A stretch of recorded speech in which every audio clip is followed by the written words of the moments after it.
Hello friends, कैसे हैं आप सब। मेरा नाम अभिषेक भारद्वाज है और एडू चेतना पर मैं आपका स्वागत करता हूं। जैसा कि आप जानते हैं, हम एसएससी सीजीएल मेंस को टारगेट करके प्रैक्टिस कर रहे हैं। तो हम हर बार क्या कर रहे हैं, अभी तक 25 क्वेश्चन का एक सीरीज लेके आए हुए हैं। ये 25 क्वेश्चन का एक सेट है और ये सेट कुछ नया नहीं है, बल्कि अभी जो हाल ही में जो कंडक्ट हुए हैं सीजीएल के एग्जाम, उनसे लिए गए हैं और उन क्वेश्चंस को हम डिस्कस कर रहे हैं। मैं अपना अप्रोच आप लोगों को दिखाने की कोशिश कर रहा हूं कि किस तरीके से आप कम टाइम में, है ना, आप जल्दी क्वेश्चन को सॉल्व कर सकें। इसी कड़ी में आज का एक और नेक्स्ट वीडियो है। हम कोशिश करेंगे कि जैसे ही ये हमारा सीरीज खत्म हो जाए, उसके बाद हम एक तरफ से OWS, synonyms, antonyms, narration, voice, सबको अलग अलग वीडियो बना करके आप लोगों को प्रोवाइड कर दें, जिससे कि आप लोगों को मेंस में बहुत ज्यादा हेल्प मिल जाए। आप भी 190 प्लस स्कोर करें। मैं तो 180 किया हूं, आप 190 प्लस स्कोर करें, 200 आउट ऑफ 200 स्कोर करें। हालांकि मैं जब इंग्लिश बता रहा हूं आप लोगों को पढ़ने के लिए, तो मैं हमेशा एक बात बोला हूं कि आप रीडिंग पे ज्यादा फोकस करें। जितना ज्यादा आप रीडिंग कीजिएगा उतना, क्योंकि इंग्लिश एक लैंग्वेज है, ये मैं बार बार पहले दिन से बोल रहा हूं, तो आपको रीडिंग करना ही पड़ेगा। क्यों? क्योंकि आपको अंडरस्टैंडिंग डेवलप करनी पड़ेगी ना। आपके क्लोज टेस्ट आएंगे, आपके पारा जंबल्स आएंगे, तो उसमें आपको क्या करना पड़ेगा, उसमें आपकी अंडरस्टैंडिंग चेक होगी। तो इसी वजह से आपको वो सारी चीजें करनी पड़ेंगी। बाकी ये जो छोटी चीजें हैं वो मैं आपको प्रोवाइड कर दूंगा, बड़ी चीजें तो खुद से करनी पड़ती हैं, तो वो आप खुद ही कर लोगे। चलो, कोई बात नहीं है। और बाकी जो कुछ ट्रिक्स होंगे पैरा जंबल्स के, या फिर क्लोज टेस्ट में जब कैसे सॉल्व करता हूं, या फिर कोई भी चीज कॉम्प्रिहेंशन ही मैं कैसे सॉल्व करता हूं, ये सारी चीजें आप मेरे वीडियोस के थ्रू आप तक पहुंचती रहेंगी। ठीक है ना। चलो, तो और ये वीडियो सिर्फ और सिर्फ सीजीएल मेंस को टारगेट करके तो बनाया जा रहा है, लेकिन बेनिफिशियल तो हर लोगों के लिए है। चाहे आप कोई भी एग्जाम दे रहे हो, चाहे अभी हाल ही में आप CHSL का एग्जाम चल रहा है, इसमें आप देखें जाकर के आप कितने कम टाइम में इंग्लिश स्कोर करके आ जाते हैं। 25 आउट ऑफ 25 क्वेश्चन कर लोगे, है कि नहीं। आपका सीजीएल का मेंस तो होना ही है, अभी MTS आने वाला है, अभी CPO होगा, अभी CDS होता है, NDA होता है। तो हर एक एग्जाम में, जिस भी इंडिया के हर एक एग्जाम में जहां भी अंग्रेजी पूछी जाती है, वो हर एक एग्जाम में ये वीडियो आपके लिए बेनिफिट रहेगा, बेनिफिट करेगा आपको। ठीक है ना। तो चलो फिर आज का क्वेश्चन हम नंबर 1 शुरू करते हैं। लिखा हुआ है, select the most appropriate option that can substitute the underline segment in the given sentence if there is no need to substitute। इसमें सब्स्टिट्यूशन से रिलेटेड क्वेश्चन है ना। और हमारा क्वेश्चन यहां से शुरू होता है, मैं दिखा लेता हूं एक बार आप लोगों को। कहता है कि द इन्वेस्टिगेशन, क्या लिखा हुआ है, the investigation reveal that both of they had given false information to obtain the certificate. ये क्वेश्चन है मेरे पास, और जब मैं ये क्वेश्चन देखा, मेरे को पढ़ते साथ ही एरर का पता चल गया, है ना। क्यों?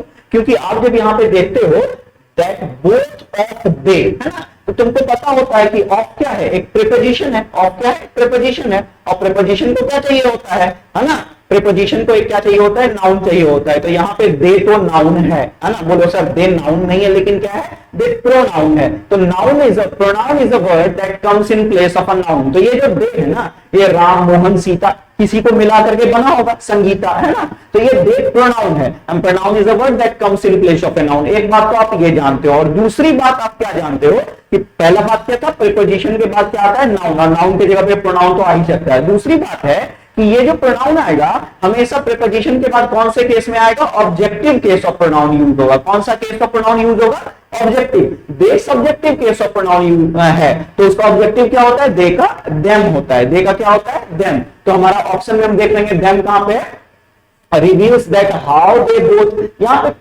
गलती है कि the investigation reveal that both of them. यहां पे देखेंगे, ढूंढ लेंगे हम, reveal that both of them. बस एक ही ऑप्शन है हमारा, और कोई भी ऑप्शन नहीं है। देखो यहां पर भी दे को दे ही रहने दिया गया है, नो सब्स्टिट्यूशन तो होगा नहीं। क्यों? क्योंकि हमारा एरर ढूंढ चुके हैं। रिवील दैट देम बोथ ऐसा लिखा हुआ है, रिवील तो होगा नहीं मेरे प्यारे। इन्वेस्टिगेशन रिवील्ड, इसका मतलब ये चीज तो पास्ट में है, क्योंकि यहां भी लिखो, देखो दे हैड गिवन फॉल्स लिखा हुआ है, इसका मतलब ये पास्ट में है। तो पास्ट में प्रेजेंट को कैसे चेंज कर सकते हैं, है ना, ये गलत है। और दूसरी बात, अगर इन्वेस्टिगेशन है इसका मतलब ये सिंगुलर है, और सिंगुलर को सिंगुलर वर्ब चाहिए होता है ना, तो रिवील तो वैसे भी नहीं होगा। इसके जगह पे अगर होना भी चाहिए था तो रिव्यूज होना चाहिए था। क्या होना चाहिए था? रिव्यूज होना चाहिए था। तो एक क्वेश्चन से हम इतनी सारी इंफॉर्मेशन गैदर कर सकते हैं। आगे तो बात समझ में, सोचो कहां से हमने शुरू किया था और कहां तक पहुंच गए हम कि सिंगुलर के अकॉर्डिंग सिंगुलर होना चाहिए। तो ये सारी चीजें आपका दिमाग खोलने के लिए यूज की जा रही है। ये जो 25 क्वेश्चन होते हैं ना, हर एक क्वेश्चन में जब 4 ऑप्शन आते हैं तो ये सारी चीजें आपका दिमाग खोलने के लिए यूज किया जा रहा है। मैं जो यूज कर रहा हूं इन सारी चीजों का, अपने सारे अपैरेटस बोल लो, इंस्ट्रूमेंट्स का यूज कर लो, है ना, तर्कस में से जो तीर निकाल रहा हूं, तो ये क्या है? आपके दिमाग को खोलने के लिए कि आप इस तरीके से सोचो। चलो नेक्स्ट क्वेश्चन की ओर हम लोग बढ़ते हैं। कहते हैं, देखो रीअरेंजमेंट से क्वेश्चन आ गया ना, पैरा जंबल्स आ गया। तो सबसे पहले हम क्या ढूंढने की कोशिश करेंगे? मेरा पहला अप्रोच होता है कि सबसे पहला सेंटेंस हमको मिल जाए। ठीक है भाई, the interest rates offered, the interest है, इसका मतलब इसके पहले कुछ ना कुछ इंटरेस्ट के बारे में हुआ होगा, क्योंकि द जो है डेफिनेट आर्टिकल होता है। ठीक है ना, लिखा हुआ it is not help, it not only helps. अब इट क्या है भाई? ये तो प्रोनाउन है ना, तो ये भी फर्स्ट सेंटेंस नहीं हो सकता है। One of the best ways to secure your money is by investigating in fixed deposits. ये हमारा पहला सेंटेंस है। मुझे पता चल गया कि जो सबसे बेहतरीन तरीका है आपको अपनी मनी को इन्वेस्ट करने का, आप उसको किसमें इन्वेस्ट कीजिए? फिक्स डिपॉजिट में इन्वेस्ट कीजिए। मतलब ऑप्शन नंबर सी से हमारा क्या होगा? ऑप्शन शुरू होगा। तो मेरे पास 4 ऑप्शन है, या तो मेरा ऑप्शन नंबर 1 होगा या ऑप्शन नंबर 4 होगा। इन दोनों को मैं क्या कर दिया? काट दिया, क्योंकि ए से होगा नहीं, क्योंकि द इंटरेस्ट है और द क्या होता है? डेफिनेट होता है। तो उसके पहले कोई ना कोई बात रही होगी, तब उस इंटरेस्ट के बारे में बात की जाएगी।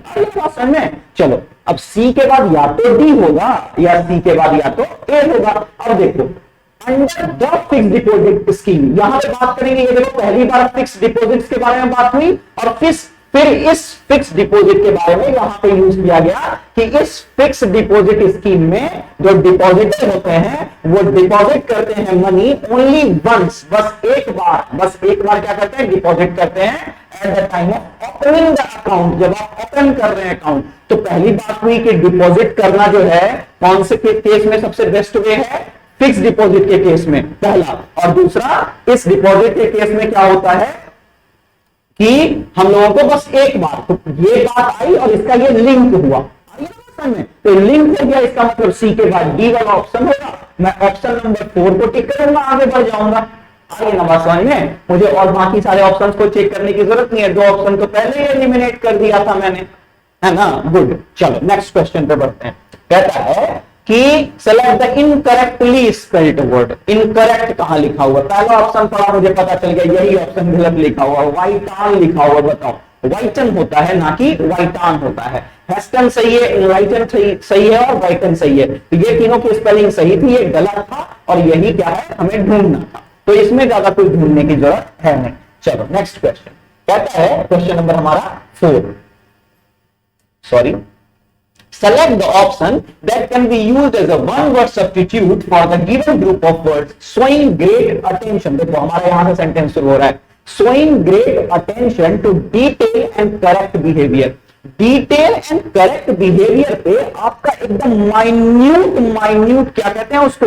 डिटेल। आप अगर किसी की चीज पकड़ रहे हो, किसी की माइन्यूट डिटेलिंग कर रहे हो, तो उसको क्या कहते हैं? देखो, माइन्यूट डिटेलिंग की बात करेंगे तो डिसिप्लिन नहीं होगा। डिसिप्लिन मतलब क्या होता है? अनुशासित रहना, खुद रहना।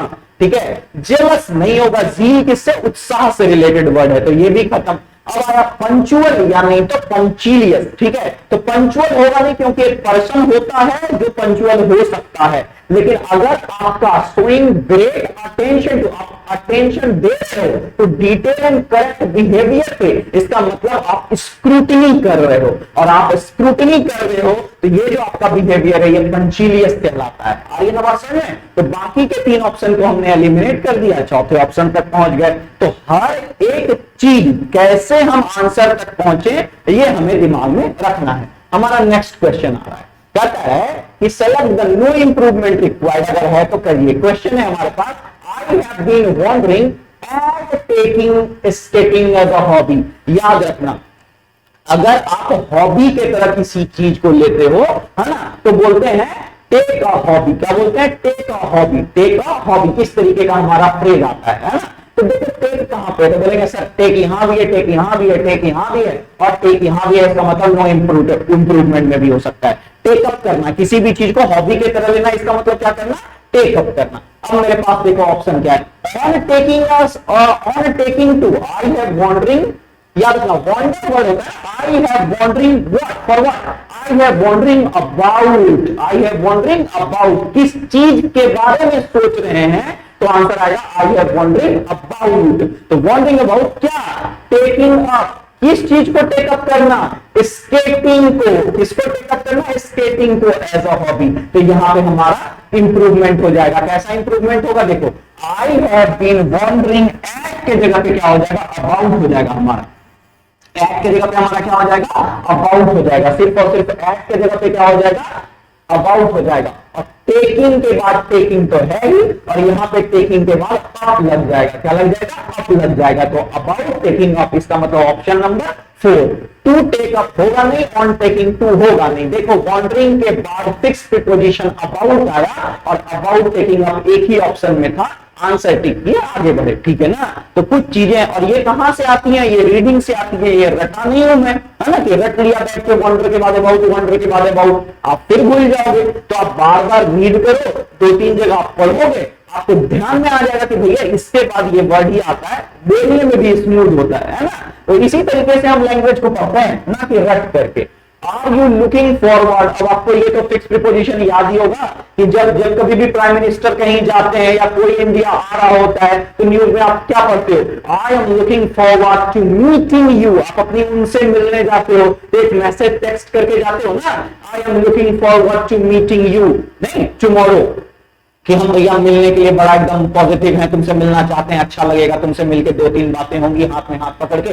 तो are you looking forward that Nikhil again, है ना, टू बी सीन। देखो टू के बाद बी और बी के बाद सीन आया, तो भैया टू के बाद क्या होगा? टू के बाद वर्ब का फोर्थ फॉर्म होगा। देख लो कौन से ऑप्शन में है ना, बस एक ही ऑप्शन में है और तो कहीं है नहीं, क्योंकि लुकिंग फॉरवर्ड के बाद क्या आता है? टू आता है, और टू के बाद वर्ब का कौन सा फॉर्म आता है? फोर्थ फॉर्म आता है। तो I am looking, are you looking forward to seeing Nikhil again, क्या आप निखिल से दोबारा मिलने के लिए लुकिंग फॉरवर्ड कर रहे हैं? लुक फॉरवर्ड हैं, आप दोबारा निखिल से मिलना चाहते हैं? हिंदी जानने की जरूरत नहीं थी मेरे भाई, हिंदी मत जानो, ठीक है ना। याद रखना कहां से मैं लेके आया? जब प्राइम मिनिस्टर कहीं जाते हैं कोई, है ना, या फिर कोई बड़े ऑफिशियल इंडिया आते हैं, तो ये सारी चीजें, ये सारे वर्ड्स तुमको मिल जाएंगे न्यूज़पेपर में, न्यूज़पेपर के आर्टिकल में। Question number next, a long short, a long short, ये हमारा क्या है? ईडियम है, और इसकी मीनिंग बताना है। लॉन्ग शॉर्ट है, इसका मतलब प्रॉफिटेबल होगा, कि करेक्ट प्रिडिक्शन होगा, लिटिल चांस ऑफ सक्सेस है, या परफेक्ट एम है। मान लो क्रिकेट से इसको हम रिलेट करें, है ना, और बोलेंगे बहुत ही लंबा छक्का लगा दो भैया, 200 मीटर का छक्का। कितना लंबा छक्का लगा दो?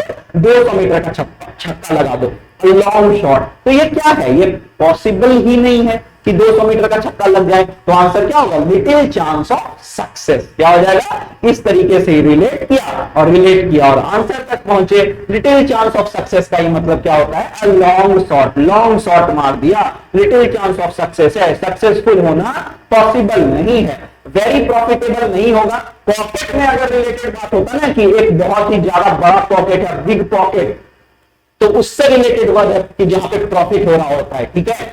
करेक्ट प्रिडिक्शन का मतलब कहां से आ गया भाई? लॉन्ग शॉट मारे तो करेक्ट प्रिडिक्शन हो गया, ऐसा तो नहीं होता है। और परफेक्ट एम, ये सारी चीजें ऐसे ही एलिमिनेट कर दी मैंने।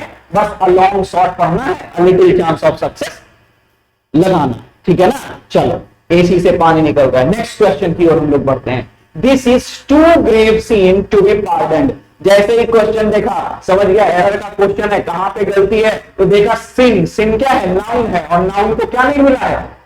कैसा सीन है भाई? सीन मतलब तो पाप होता है, और कैसा सीन है? ग्रेव मतलब बहुत ज्यादा बड़ा गहरा खतरनाक सीन कर दिए हैं, है ना, बहुत ज्यादा बड़ा जुर्म कर दिए हैं। तो ये नाउन, नाउन के आगे मॉडिफाई करने के लिए एडजेक्टिव, नाउन और एडजेक्टिव आ गया। वाह मेरे प्यारे, नाउन आता है तो डिटर्मिनर जरूरी है, आर्टिकल जरूरी है। आ रही ना बात समझ में? तो ए एंड द कुछ लगना चाहिए था। तो क्या होगा? यहां पर भी देखो ये एडवर्ब के तरह यूज हुआ है। टू, टू क्या होता है? एडवर्ब होता है। तो this is too grave, a scene बोलते हैं, है ना। कैसा scene? Too grave a scene, या ऐसा बोलेंगे कि ये जो कैसा सीन है, this is too grave a scene to be pardon, या this is too a grave scene to be pardon. मतलब हमें यहां क्या पता चल रहा है कि ए हमारा क्या है, छूट रहा है, और ए छूट रहा है, इसका मतलब इस वाले ऑप्शन में ही गलती है और तो कहीं है नहीं, क्योंकि देखो टू के बाद बी सही है, टू के बाद बी आता है ना, और बी के बाद वर्ब का तीसरा फॉर्म ये भी है, इसका और दिस इज में तो कोई गलती है नहीं। अगर आपको ये पता भी नहीं होता ना कि यहाँ पे आर्टिकल लगेगा कहीं पर, फिर भी हम आंसर तक पहुंच जाएंगे। बोलो कैसे, बोलेंगे टू के बाद बी सही है,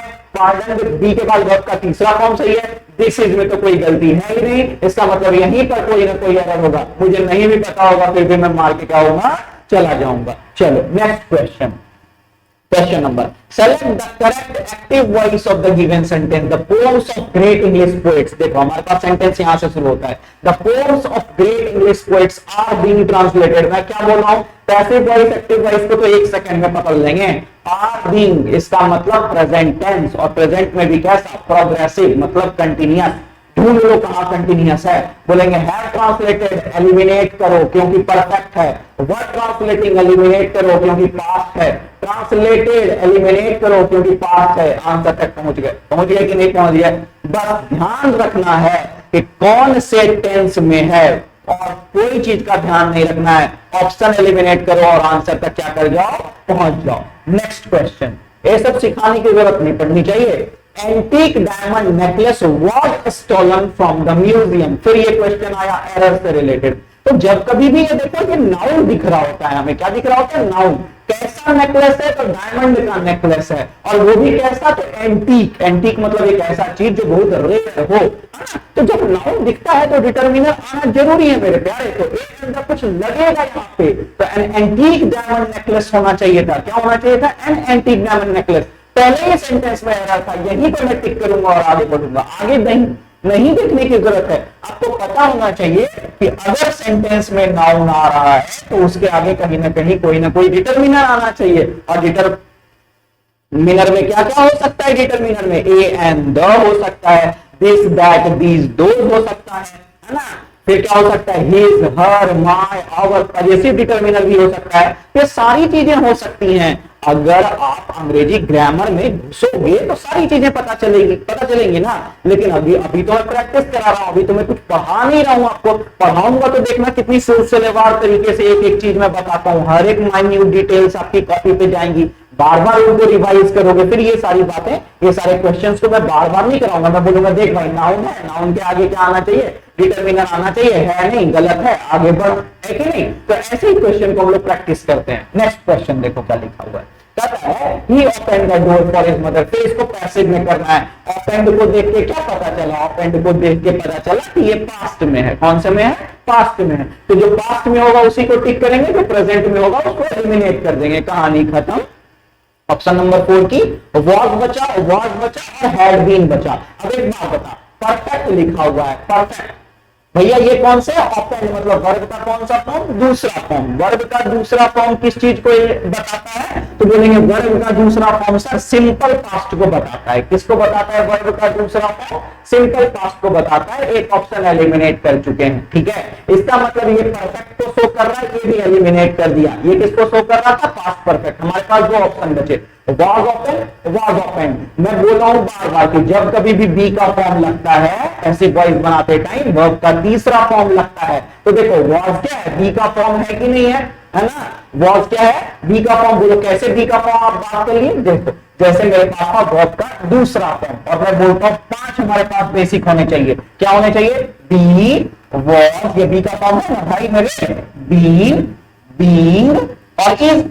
ये तो मैं पहले ही दिन से करवाया हूं। यहाँ पे इज को बोल दो एन, और यहाँ पे बी के साथ बोल दो प्लूरल है तो आ, और वॉज है तो क्या हो जाएगा, यहाँ पे वर्ब हो जाएगा कि नहीं मेरे भाई, हो जाएगा ना। तो वर्ब का दूसरा फॉर्म था, वर्ब का दूसरा फॉर्म, यहाँ देखो बी का फॉर्म दूसरा में क्या था, या तो वॉज होगा या वर्ब होगा।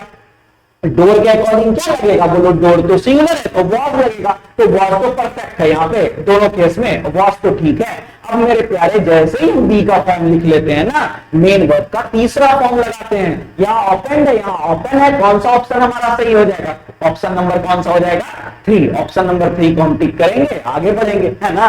एलिमिनेट करना सीखो, active voice, passive voice, narration, इन सब में।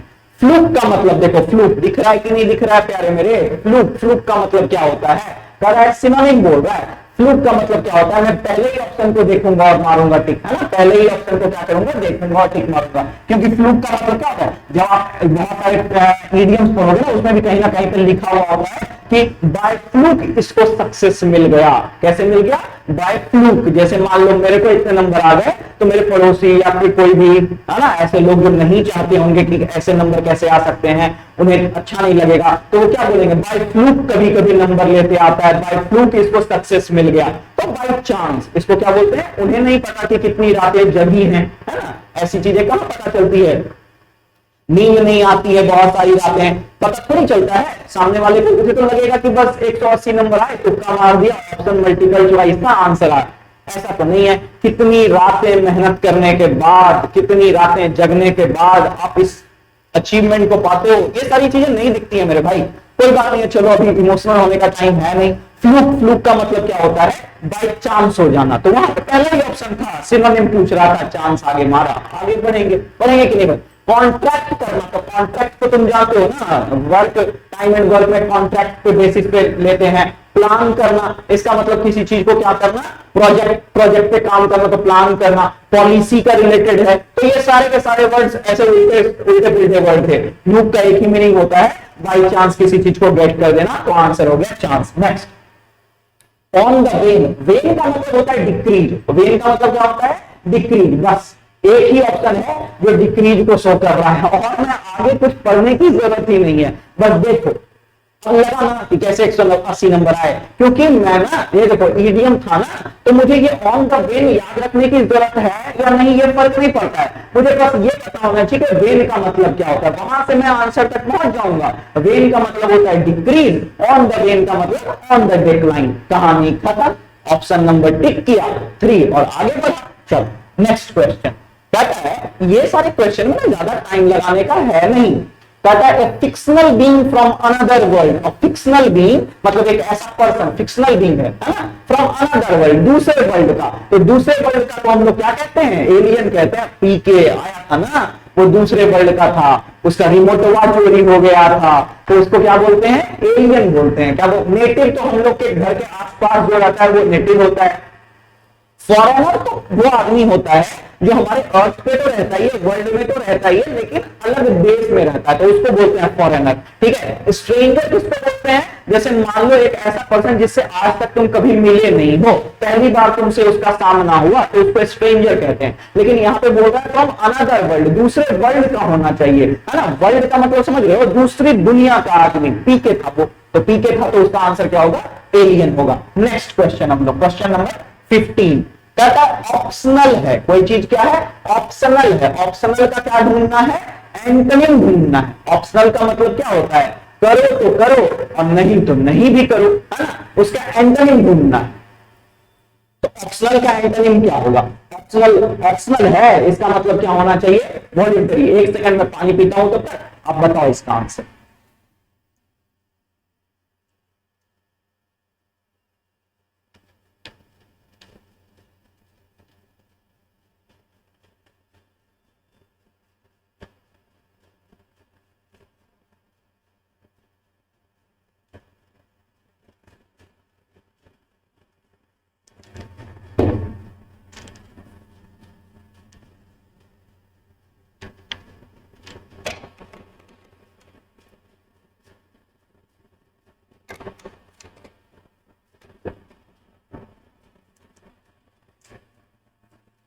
चलो भाई, ऑप्शनल का मतलब क्या होता है? करो तो करो, नहीं करना है तो मत करो, तो ऑप्शनल है ना? इसका एंटोनिम ढूंढना है। तो वॉलंटरी का मतलब क्या होता है? वॉलंटरी का मतलब होता है, जैसे मान लो, है ना, वॉलंटियर करना कहते हैं ना, वॉलंटियर करना। तो वॉलंटियर क्या क्या कहते हैं? सबको करने का जरूरत तो नहीं होता है वॉलंटियर। जैसे मान लो हमारे यहाँ ना श्रावणी मेला होता है, तो लोग क्या करते हैं? पानी वानी लेकर के रोड ठंडा करते हैं, या फिर ब्लड डोनेट करते हैं, ऐसा कुछ भी सुने हो ना, तो वो वॉलंटियर क्या आता है? मतलब मन के अकॉर्डिंग, अपना अगर मन कर रहा है तो उसको करो, नहीं कर रहा है तो मत करो। और आर्बिट्रेरी का मतलब क्या होता है? मनमाना, आर्बिट्रेरीली, है ना। जैसे कि मान लो कि रशिया क्या किया हुआ है, यूक्रेन पे अटैक किया हुआ है, तो वो मनमाने ढंग से काम कर रहा है। तो ये मनमाना और ये मनमाना दोनों डिफरेंट है। ये अटैक से रिलेटेड, आर्बिट्रेरी अटैक बोलते हैं उसको। मनमाने ढंग से कोई डिसीजन आप ले रहे होते हैं तो उसको बोलते हैं। और वॉलंटरी का मतलब क्या होता है? आपको स्वेच्छा से कोई काम करना है तो कीजिए।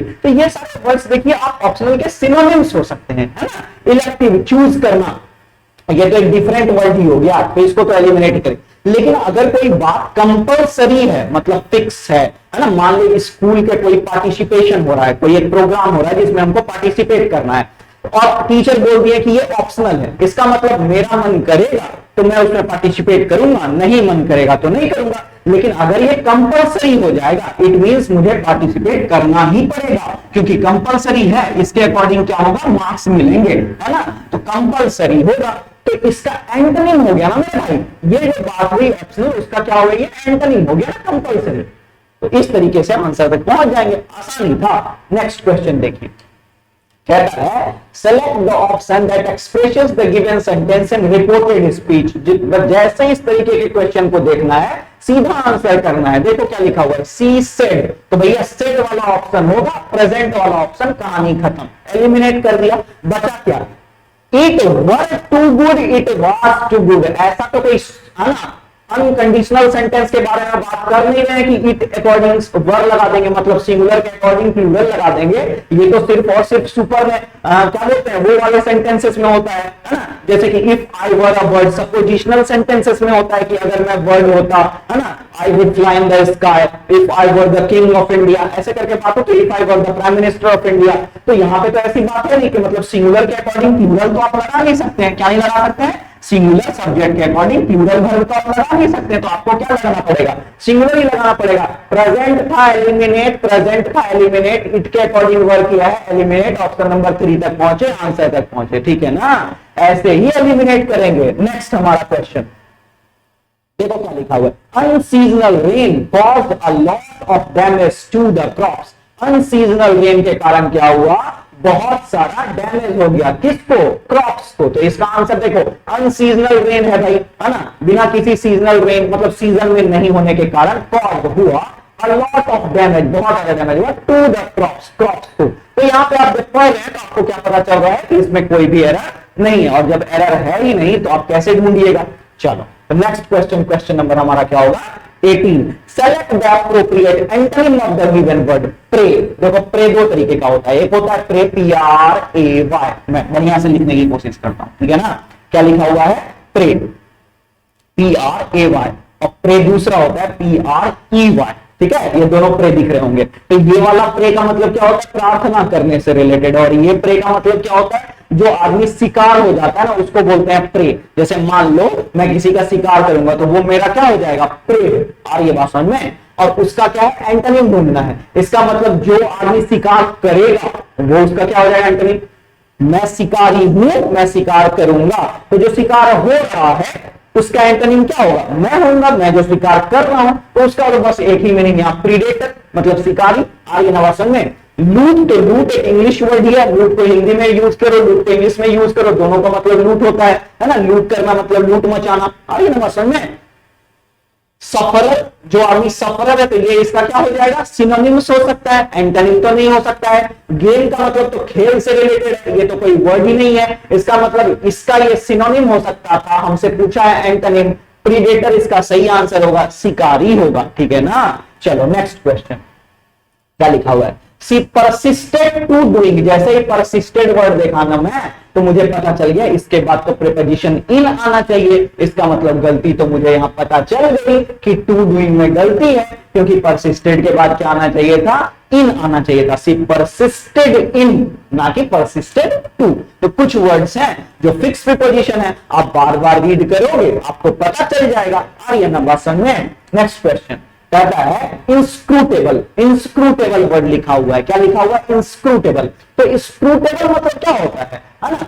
स्क्रूटेबल का मतलब होता है स्क्रूटनी से रिलेटेड है, मतलब जांचने से रिलेटेड है। किससे वर्ड है? जांचने से। स्क्रूटनी, स्क्रूटनी मतलब जांच होता है ना। तो इंस्क्रूटेबल। अब एक बात देखो, इनस्क्रूटेबल जिसको जांच ना सकें, जिसको क्या ना कर सके, जांच ना सकें, और इसका हमको क्या करना है, सिनोनिम बताना है। जिसको जांच ना सकें, जिसके बारे में बता ना सकें, एक ऐसा पर्सन जिसको हम जांच ना सकें। जैसे मान लो कोई एक ऐसा हमारा फ्रेंड है, उसके इमोशंस के बारे में हमको पता ही नहीं चलता है। जैसे मैं एक टीचर हूं, मेरे इमोशंस के बारे में मेरे स्टूडेंट्स को पता ही नहीं चलता है कि मैं कब खुश हूं, कब दुखी हूं, तो मैं कैसा पर्सन हो सकता हूं, मैं इनस्क्रूटेबल पर्सन हो सकता हूं। आगे ना बात समझ में, तो मेरा जो बिहेवियर है वो कैसा है, इनएक्सप्लिकेबल है, जिसके बारे में तुम बता नहीं सकते हो। तो ये दोनों एक वर्ड क्या हो गए, एक दूसरे के सिनोनिम में हो गए। इनएविटेबल का मतलब क्या हो सकता है, जिसको टाला नहीं जा सकता, इसका मतलब ये तो होकर रहेगा।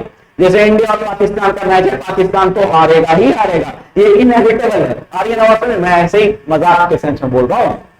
इनक्रेडिबल का मतलब क्या होता है, जैसे इनक्रेडिबल इंडिया के बारे में हम बात करते हैं, अतुल है ना, कहता है अतुलनीय भारत, क्या बोलते हैं, इनक्रेडिबल का सही मतलब ये एग्जैक्ट हिंदी मुझे पता नहीं आ रही है। इनक्रेडिबल का मतलब जिस पे विश्वास ही ना हो, ऐसा, हाँ है ना, क्या कहते हैं, इनक्रेडिबल का मतलब क्या होता है, जिसपे हमको क्या हो, क्रेडिट ही ना हो, मतलब क्रेडिट मतलब विश्वास ही ना हो, उसको बोलते हैं इनक्रेडिबल, है ना, कहता है। और इनएविटेबल का मतलब क्या होता है, जिसको टाला नहीं जा सकता। इनडेलीबल पहले ही बता चुका हूं, डेलीबल का मतलब डिलीट करने से रिलेटेड रख लो यार, तो डिलीट नहीं किया जा सकता, जिसको मिटाया नहीं जा सकता हो, तो ना तो मिटाने से रिलेटेड वर्ड है, ना टालने से है, ना विश्वास करने से है। ये इंस्क्रूटेबल है, इसका मतलब ये किसी के पर्सनालिटी ट्रेट्स के बारे में बात हो रही है। इसका मतलब जिसको हम क्या नहीं कर सकते हैं, जिसके बिहेवियर के बारे में नहीं बताया जा सकता है, तो उसको हम क्या बोल सकते हैं, इनएक्सप्लिकेबल, जिसको हम एक्सप्लेन नहीं कर सकते हैं। आगे ना बात समझ में। चलो नेक्स्ट क्वेश्चन देखो क्या लिखा हुआ है। कहता है Mary was born in 1867 in Warsaw, Poland, है ना, पोलैंड में मैरी का जन्म होता है 1867 में। एज, है ना, शुरुआती एज में, है ना, तो शुरुआती इग्नोरेंट एज होगा नहीं, देखो एन है तो AIOU होगा ही, तो यंग तो ऐसे ही खत्म हो गया। इग्नोरेंट का मतलब तो तुम जानते हो क्या होता है, और इन्फेंट का मतलब तो होता है जो शिशु होता है, बच्चा जो अभी तुरंत जन्म लिया, तो उसको बोलते हैं इन्फेंट। तीनों वर्ड्स खत्म हो गए। At an early age, infant age नहीं बोलते मेरे भाई, इसलिए बोल रहा हूं, बार बार रीडिंग करने से पता चल जाएगा कि कौन सा वर्ड आएगा। तो एट एन क्या हो जाएगा यहाँ पे, अर्ली एज हो जाएगा। At an early age she displayed a brilliant mind, उसका जो माइंड था वो बहुत ही जबरदस्त था, ब्रिलियंट था। ब्रिलियंट था इसका मतलब एक पॉजिटिव वर्ड है। एंड अ डेथ पर्सनैलिटी, और एक पर्सनैलिटी उसका कैसा था, अब एक बात बताओ, ब्रूटल, ब्रूटल अटैक होता है, ब्रूटल क्या होता है, अटैक होता है। निगेटिव वर्ड आइए ना पर्सन में, ब्लीड खुशी से रिलेटेड वर्ड है, पॉजिटिव वर्ड।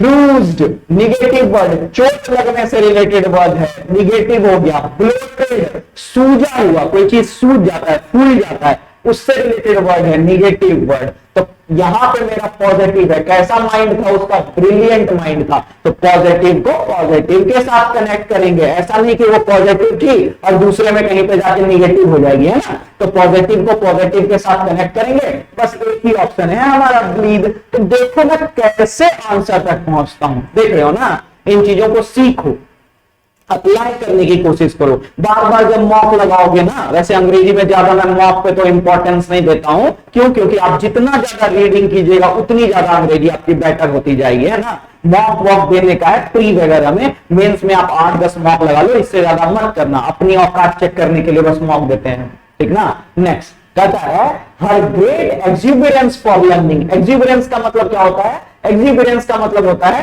कोई भी चीज ज्यादा होना, तो उसको बोलते हैं एक्सुबरेंस। तो उसकी जो लर्निंग को लेकर के जो एक्सुबरेंस थी, मतलब है ना, हमेशा सोचते रहती कि कैसे करके लर्न कर लें चीजों को, है ना, पढ़ाई से ज्यादा मन करता था उसका करने का। तो her great exuberance for learning that's her to study, उसको क्या किया, प्रोपेल किया। क्या किया, प्रोपेल। प्रोपेल करना मतलब क्या होगा, धकेलना। जो चीज तुम बार बार सोचते रहोगे उसके बारे में नहीं होगा कि तुमको वो सपोर्ट करेगा, प्रोपेल करेगा, आगे बढ़ने देगा। तो प्रोपेल से रिलेटेड वर्ड प्रोपोज नहीं है, प्रोमिस नहीं है, प्रोजेक्टेड नहीं है, प्रॉम्प्टेड।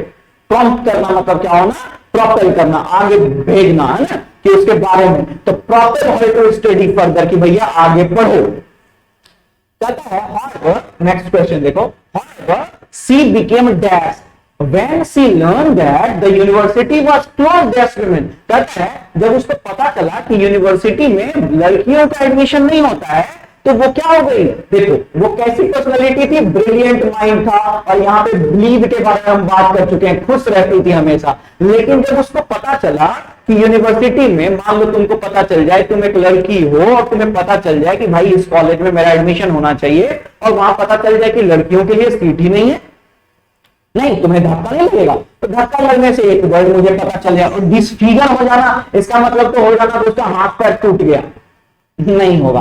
ठीक है, डिस्टिंग्विश का मतलब होता है डिफरेंशिएट करने से रिलेटेड वर्ड है। डिसग्रंटल मतलब चिड़चिड़ा हो जाना, चिड़चिड़ा नहीं हुई, वो डिसेबल्ड हो गई, उसका दिमाग पे असर पड़ा। डिसेबल्ड हो जाना नहीं होते हैं थोड़े दिन तक, 2-3 दिन तक तो दिमाग काम ही नहीं करना भैया कि अरे यार क्या हो गया ये बताओ, मतलब आघात पहुंचना, क्या होना, आघात पहुंचना, है ना। तो वो डिसेबल्ड हो गई, उसको बहुत बुरा फील हुआ। तो डिसग्रंटल का मतलब तो इरिटेट होता है, तो इरिटेट तो नहीं होगी ना, इरिटेट नहीं हुई। डिस्टिंग्विश मतलब डिफरेंशिएट करने से रिलेटेड वर्ड है, ये भी नहीं हुआ। डिसफिगर करना, हाथ पैर टूट गया, नहीं हुआ। डिसेबल्ड मतलब उसको आघात पहुंचा, वो क्या हो गई, परेशान हो गई, है ना, क्या हो गई, उसको बुरा लगा, है ना, खराब लगा कि ऐसा क्यों होता है कि लड़कियां नहीं पढ़ सकती हैं। नेक्स्ट क्वेश्चन कहता है क्लोज डैश वुमेन। देखो क्लोज फॉर वुमेन होना चाहिए था, ऑप्शन में फॉर है नहीं, है ना, तो ऑप्शन में नहीं है तो हम क्लोज टू वुमेन करेंगे और आंसर तक पहुंचेंगे, क्योंकि क्लोज एट नहीं होगा, क्लोज बाय,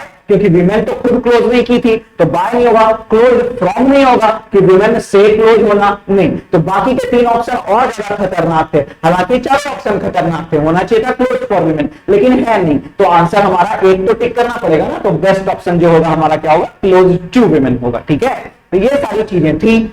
अब देखो इतनी सारी चीजें मैं करा देता हूं, तो कुछ चीजें अब तुम्हारे लिए हैं। जैसे ही वीडियो खत्म होती है पूरा देख करके आप लाइक किया करो, सब्सक्राइब किया करो, और ये ऑनलाइन ऑफलाइन इंक्वायरी है मेरे भाई, ये सब पूछ लिया करो कॉल करके, है ना, देख लिया करो अगर तुम्हें चीजें अच्छी लग रही है, मेरे डिलीवर करने का तरीका अच्छा लग रहा है। अभी तो सिर्फ मैं क्वेश्चन बता रहा हूं तुम्हें, सोचो अगर मैं प्लान वे में अपने क्लासेस को ला करके अगर तुम्हारे पास रख दूं, हर एक अच्छे तरीके से, नाउन प्रोनाउन जो भी मुझे पढ़ाना होगा, वह 6-7 घंटे की लेक्चर मुझे देना नहीं आता, बस इतना जान जाओ, है ना। लेकिन जो छोटी बातें हैं पर मोटी बातें हैं, एग्जाम में आती हैं, फंसती हैं, तुम्हारा दिमाग काम करना बंद करता है, स्ट्रक्चरल ग्रामर में बात करता हूं, वो नहीं कि ये वर्ड याद रख लो, ये नाउन होता है, ये वो मुझे नहीं करना आता मेरे भाई। मैं स्ट्रक्चर बेस्ड ग्रामर पढ़ाता हूं, वो कुछ वर्ड्स होंगे जो मैं बता दूंगा, और एग्जाम में बेस्ट अप्रोच होगा जो प्रैक्टिस के थ्रू होगा। तो ये सारी चीजें हर एक चैप्टर की मैं प्रैक्टिस करा दूंगा, 200 के आसपास क्वेश्चन के, 50-60 क्वेश्चन भी इनफ है जो मैं बुक्स बताया हूं पहले भी। ठीक है, हालांकि अगर पढ़ोगे तो मैं 100 करवा दूंगा, प्रैक्टिस करा दूंगा, बार बार उनको प्रैक्टिस करते रहना, चीजें अच्छी हो जाएंगी तुम्हारे लिए। तो क्या हो जाएगा, ऑनलाइन ऑफलाइन, देखो अंग्रेजी ना मेरी भी कमजोर थी, पर मैं यहां तक पहुंचा ना, तो मुझे पता है कि तुम्हें कैसे पहुंचाना है, इस बात का ध्यान रखना। ठीक है, तो चलो, तो ऑनलाइन ऑफलाइन इंक्वायरी ले लेना। मोबाइल नंबर तुम्हें दिख ही रहा होगा यहाँ पे, एक बार मैं रीड अलाउट कर देता हूं, 9650288260, ये हमारा कॉन्टेक्ट नंबर है। व्हाट्सएप करना चाहते हो तो 8700763521, इस पे कर सकते हो। ठीक है, चलो, तो ये तो हो गई इंक्वायरी की बात। नेक्स्ट बात आती है, ये तुम्हारे लिए वॉच कर लिए होगे तो लाइक सब्सक्राइब शेयर करो ना भाई, उनको बोला था करने के लिए, नहीं किया, कहां सब्सक्राइबर्स नहीं बढ़े, है ना, तो शेयर करोगे तो बढ़ेंगे, इसका मतलब सब्सक्राइब तो करना ही है, करवाना भी है, उनको उनसे दोनों से। चलो ठीक है, ओके बाय, बोलते हैं फिर, टेक केयर।